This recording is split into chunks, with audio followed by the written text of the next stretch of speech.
Hay algo curioso que se repite bastante en la cultura popular y en los medios. Algunas figuras conocidas sin un talento especialmente llamativo consiguen caer bien y generar cercanía casi sin esfuerzo. En cambio, otras mucho más preparadas, con más técnica o una trayectoria más sólida, no logran despertar ese mismo vínculo. Se tiende a pensar que cuanto mayor es la preparación o la habilidad, mayor debería ser también el reconocimiento. Pero la realidad es que muchas veces no funciona así. De hecho, a veces ocurre justo lo contrario. Cuando todo se ve demasiado perfecto o demasiado pulido, aparece cierta distancia, como si faltara algo que facilite sentirse cerca o verse reflejado. Por eso lo reconocible, o incluso lo imperfecto, puede resultar más atractivo, aunque el discurso dominante insista tanto en la excelencia. ¿Qué busca realmente el público cuando siente conexión con alguien famoso? Muchos fenómenos de popularidad no se explican solamente por un talento extraordinario. A menudo pesa más la proximidad. Ni siquiera tiene que ser real. Basta con que se perciba así. Esa impresión de que quien aparece en un escenario, en una pantalla o en el foco público sigue moviéndose en cierto modo dentro del mismo mundo cotidiano que nosotros. Esa sensación de cercanía suele construirse con cosas bastante simples. Hablar de forma sencilla, mencionar experiencias que muchos han vivido, una imagen poco sofisticada o incluso ciertas imperfecciones visibles pueden crear un puente emocional casi inmediato. No se percibe distancia ni jerarquía, más bien aparece la idea de que quien está ahí podría ser alguien normal y corriente, y esa impresión a nivel psicológico tiene mucha fuerza. Conecta con algo bastante básico, la necesidad de pertenecer. No solo buscamos admirar a figuras conocidas, sino que también nos apetece vernos reflejados en ellas. Cuando alguien parece demasiado excepcional, puede generar respeto o fascinación, sí, pero también comparaciones incómodas. En cambio, lo cercano relaja, baja la tensión, permite disfrutar sin estar midiendo constantemente diferencias. Además, la vida diaria, con sus rutinas, pequeñas frustraciones y alegrías sencillas, es el terreno común de casi todos. Cuando un discurso, un espectáculo o una figura pública se mueve en ese espacio reconocible, la conexión suele surgir rápido. No exige demasiado esfuerzo, basta con asentir, sonreír y sentir que, de alguna manera, ya no se está solo en lo que se vive. La conexión con figuras conocidas no depende solo de lo extraordinario, a veces ocurre justamente lo contrario. Surge de lo que no llama demasiado la atención, pero que se siente cercano, comprensible y compartido. Somos seres sociales que buscan señales de pertenencia y seguridad. Reconocer algo propio en otro, ya sea en una figura pública, en un discurso o en una historia, no solo genera agrado, también ayuda a sentirse más protegido. Ver reflejada nuestra propia experiencia confirma que no estamos solos, y eso nos da tranquilidad. Por eso, lo demasiado perfecto puede provocar sensaciones encontradas. Nos recuerda de manera implícita la distancia entre lo que somos y lo que parece inalcanzable, y esa distancia no siempre motiva, a veces cansa, incomoda o simplemente desconecta. Los filósofos griegos como Aristóteles valoraban la mesura. La virtud se encuentra en el término medio entre dos extremos. Por ejemplo, la valentía es el punto intermedio entre la cobardía y la temeridad. La idea era que lo excesivo, aunque sea impresionante, puede alejar o incomodar. La admiración sin equilibrio puede generar miedo, envidia o distancia. Lo cercano, lo equilibrado, invita a identificarse y a comprender. Para los griegos, la belleza y lo valioso no se encontraban solo en lo espectacular, sino en el equilibrio y la proporción. Una obra, una acción o una vida equilibrada resultaba atractiva porque conectaba con la naturaleza y con la vida cotidiana. La perfección absoluta puede percibirse como fría o inalcanzable. La armonía moderada, en cambio, genera simpatía y cercanía. Los modelos a seguir, según pensadores como Cicerón, debían ser inspiradores pero replicables. La excelencia debía motivar sin crear distancia imposible de salvar. La idea de que nos gusta ver a la gente bien, pero no mejor que nosotros, refleja algo muy común. Admiramos a otros, pero también nos comparamos. No es solo envidia, sino cómo sentimos y reaccionamos ante los logros de los demás. Celebramos cuando alguien tiene éxito y nos sentimos cercanos, pero cuando alguien parece demasiado por encima de nosotros, puede causar distancia, incomodidad y un rechazo silencioso. Esto ayuda a entender mucho de lo que pasa en la cultura popular y en la vida diaria. Los medios suelen mostrar gente cercana, gente que tiene éxito, felicidad o habilidades, pero dentro de límites que nos resulten comprensibles. Nos inspiran y nos motivan, pero no nos hacen sentirnos amenazados. En cambio, quienes parecen perfectos o inalcanzables generan respeto, pero también cierta desconexión, porque es más difícil identificarse con ellos o admirarlos sin sentirse incómodo. Eso también influye en los referentes que seguimos y en lo que aceptamos como normal. Nos atrae lo que refleja algo de nuestra propia vida. Rechazamos lo que se aleja demasiado de ella. Incluso cuando admiramos a alguien extraordinario, gran parte de nuestra atención se dirige hacia lo que podemos comprender o replicar en nuestra vida. La industria del entretenimiento sabe muy bien cómo llamar nuestra atención. Al mostrarnos conflictos, los problemas de los famosos, aunque sean reales o inventados, se despierta una reacción automática. Nos hace sentir que no estamos solos en nuestras dificultades. Pasamos de admirarlos o envidiarlos a compadecernos de ellos y a ponernos en su lugar.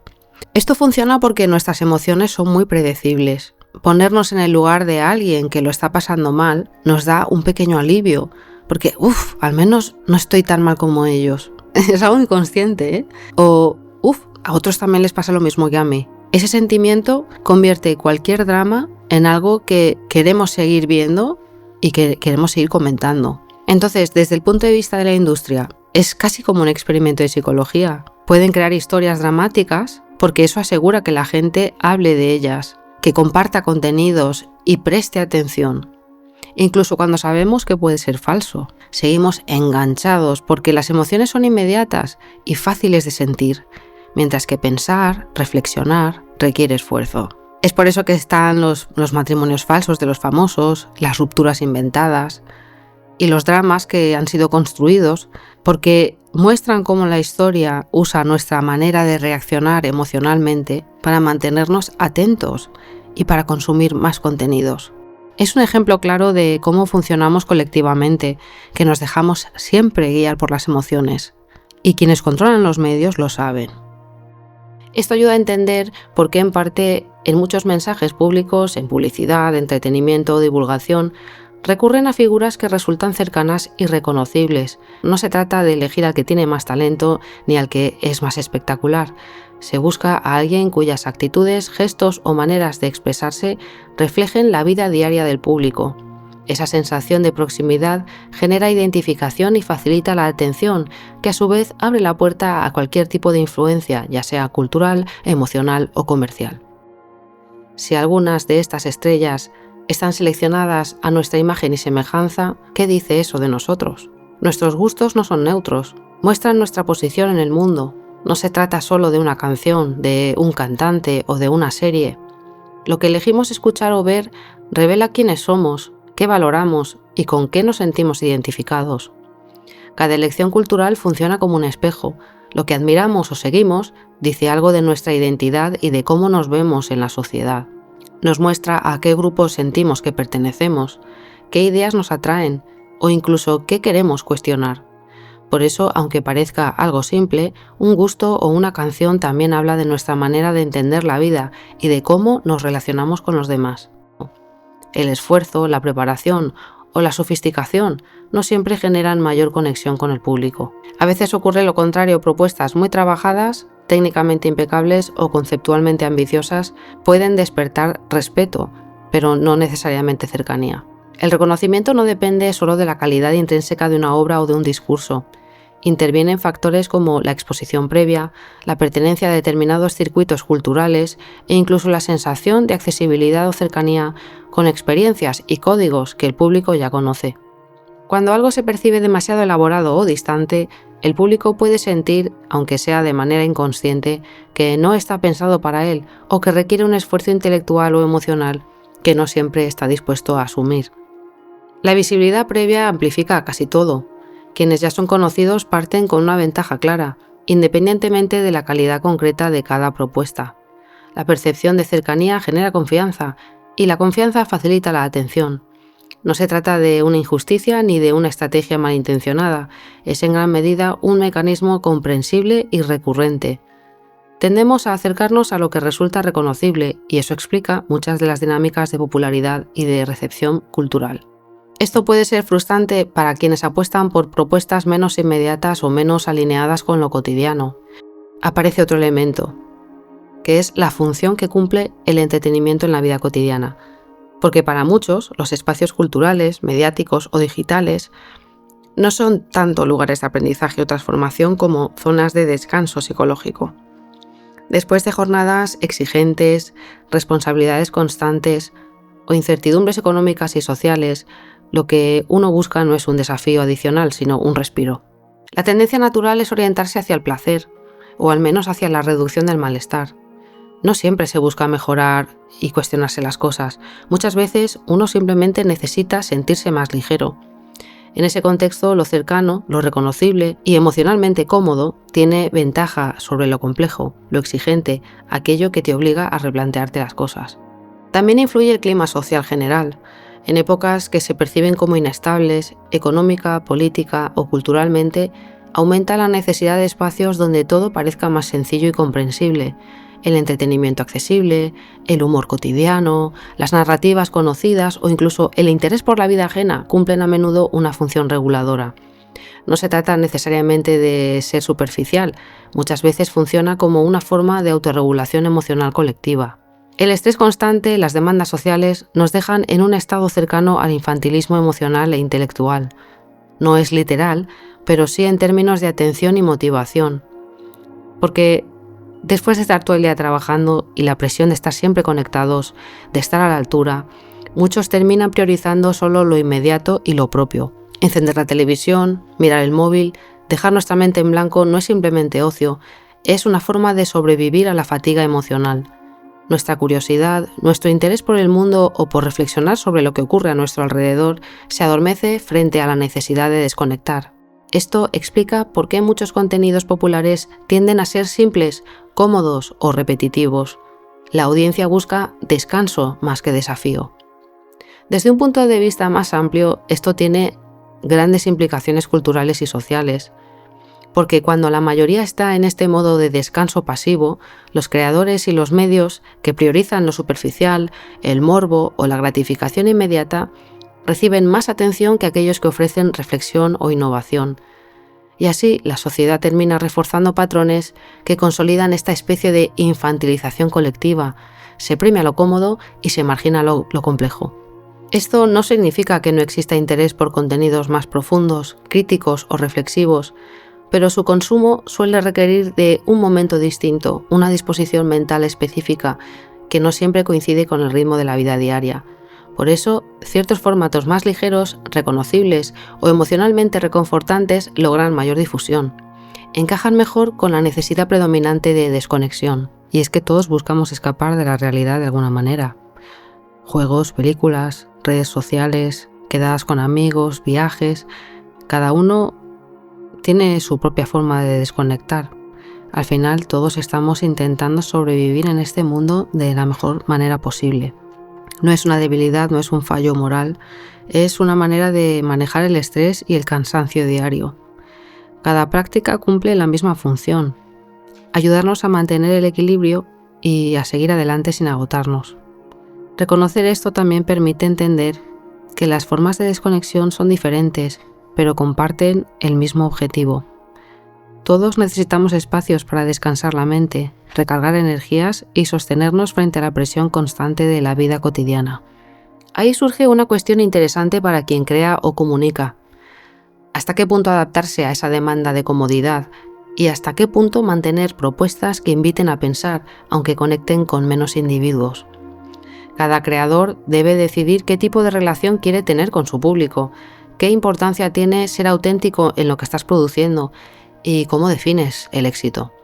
Son preguntas difíciles pero inevitables. Quienes crean contenidos terminan de manera consciente o no adaptándose a estas pautas de reconocimiento, reproduciendo temas, formatos y estilos que ya están funcionando. No siempre lo hacen por falta de originalidad, sino porque el sistema premia lo que es predecible y reconocible. Se produce así un ciclo de retroalimentación.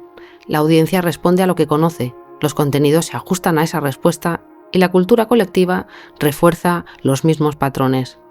Y ahí volvemos a la dimensión importante del papel que cumple el entretenimiento en la vida cotidiana, porque la mayoría no busca únicamente información, reflexión profunda o perfeccionamiento, buscan alivio, buscan compañía y placer. El entretenimiento funciona como una válvula de escape, un espacio donde el esfuerzo se minimiza y la experiencia resulta gratificante de manera inmediata.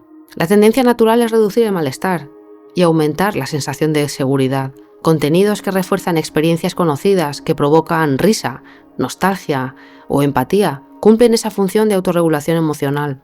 El humor cotidiano, las narrativas reconocibles, las referencias culturales compartidas o incluso el morbo son herramientas eficaces para lograrlo. Adaptarse a lo que el público espera puede dar satisfacción inmediata, sentirse aceptado, generar conexión rápida y recibir reconocimiento, pero también puede hacer que desaparezca la sensación de estar haciendo algo propio. Los escándalos, los rumores y la vida de figuras públicas actúan como imanes de atención. La audiencia reacciona de forma casi predecible. El morbo, la curiosidad, facilitan la conexión y multiplican la visibilidad. Por eso muchos creadores terminan centrando su contenido en polémicas o noticias sobre personajes conocidos, aunque no sea lo que realmente desearían explorar. El contenido que invita a pensar, que trata temas complejos o que aborda experiencias poco comentadas, no se mide por la rapidez con la que se difunde. Este tipo de propuestas pide tiempo, atención, disposición para reflexionar. Requiere que la audiencia se detenga un momento, escuche y se cuestione. A diferencia del morbo o de la curiosidad rápida, la recompensa no llega enseguida. Genera resonancia, provoca preguntas y con suerte transforma la manera de ver las cosas. Es la diferencia entre satisfacer un impulso inmediato y abrir la mente a algo más profundo. Esto no quiere decir que lo profundo sea menos importante, sino que su alcance depende de cómo funcionan la sociedad y los medios. Al final se repiten patrones que refuerzan la comodidad y la identificación inmediata, y eso determina en buena medida qué recibe atención y qué se queda en segundo plano. Quien se entrega por completo al juego de la aceptación refuerza dinámicas colectivas que perpetúan patrones que a largo plazo afectan a la cultura y a la percepción de lo que merece atención. Y es que los creadores tienen mucho poder, porque no se trata únicamente de atraer atención o generar entretenimiento. Quienes tienen visibilidad moldean consciente o inconscientemente lo que la sociedad considera importante, digno de atención o incluso admirable. Cada vídeo, cada mensaje, cada narrativa que se amplifica contribuye a estructurar el imaginario colectivo, especialmente entre los jóvenes que todavía están formando sus criterios, sus valores y sus referentes. Así que eso implica una gran responsabilidad. Quienes buscan un cambio positivo tienen la capacidad de usar su voz para destacar ideas, temas y referentes que realmente son importantes, que construyen cultura y que fomentan reflexión, solidaridad o pensamiento crítico. No se trata de imponer nada a nadie, sino de ofrecer alternativas. Al mismo tiempo, todos entendemos que la realidad económica ejerce una presión constante. Llegar a fin de mes, pagar facturas. Muchos creadores hablan de famosos, de escándalos o de polémicas porque eso genera ingresos y visibilidad. Y eso está bien. Es una necesidad práctica, es un equilibrio entre sobrevivir y mantener las convicciones propias. El problema aparece cuando esta necesidad empieza a marcar colectivamente la cultura. Si los referentes amplifican siempre lo trivial o lo perjudicial, la sociedad en general interioriza patrones distorsionados. Se percibe que ciertos comportamientos, que ciertas ideas, que ciertos valores son importantes solo porque nos los muestran como tales. Y sin quererlo, esta creación de contenido se puede convertir en una herramienta que normalice lo que no debería ser normalizado, condicionando lo que se considera relevante culturalmente. Quien entiende este poder tiene una elección clara que hacer: ceder ante la lógica de la visibilidad inmediata o usar esta posición para dirigir la atención hacia lo que realmente importa. Esta responsabilidad no elimina la necesidad de ganarse la vida, pero cambia la forma de ejercer esta influencia. La voz de un creador no es solamente propia, también tiene un efecto social. Puede contribuir, bien usada, a un mundo más consciente y crítico, o bien puede reforzar el sistema que ya existe, sin cuestionárselo. Así que tener influencia no es neutral, amplifica y legitima.